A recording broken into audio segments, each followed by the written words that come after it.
குட்டி சொன்னாக்கா மாதிரியே. ஆமா ஆமா. கீழே வேலை இருக்கு போ. நானா வந்து செய்வேன் அந்த வேலையை, இல்லைன்னா என் புள்ள வந்து செய்வேன். கீழே எழுச்சிக்கோ. சிப்போ இல்ல சும்மா பேசலாம் தான் அந்த வந்தேன். பேசத்தெல்லாம் அப்புறமா பேசிக்கலாம். கீழே வேலை இருக்கு, நானா செய்வேன். போ போறாங்க அத்தை, இப்பயே போகணும். பிள்ளைக்கு வேலை சமையல் செய்வேனப்போ.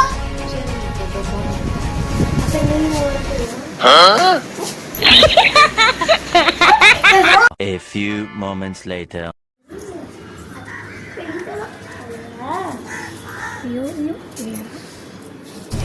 இங்க என்ன பண்ற? டவல் காய போட வந்தாங்க அத்தை. இந்த ஒரு தவளை காய போடுறதுக்கு ஆட்டிக்கின்னு வந்துட்டேன். உங்க அக்கா கிட்ட பேசுறதுக்காக தான் இந்த சாக வச்சுக்கின்னு வந்தேன். இல்லைங்க அத்தை. ஒழுங்கா காய போட்டு கீழே கிளம்பிச்சு. போ.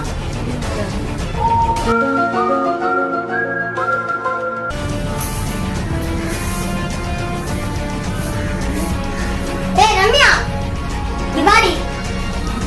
உங்க அம்மா அப்பா சாயங்காலம் நவுத்தி வச்சுட்டு பெருக்கணும்னு சொல்லிட்டாலையா? போ போய் நவுத்தி வச்சு பெருக்கே. உங்க அப்பா அம்மா கிட்டே சொன்னாதான் நீ வாக்கி பண்ணுவ. நான் நடிச்சு இப்படியே நவுத்தி அப்பா அம்மா இப்படி தூக்கி வச்சுட்டு பெருக்குவாங்க.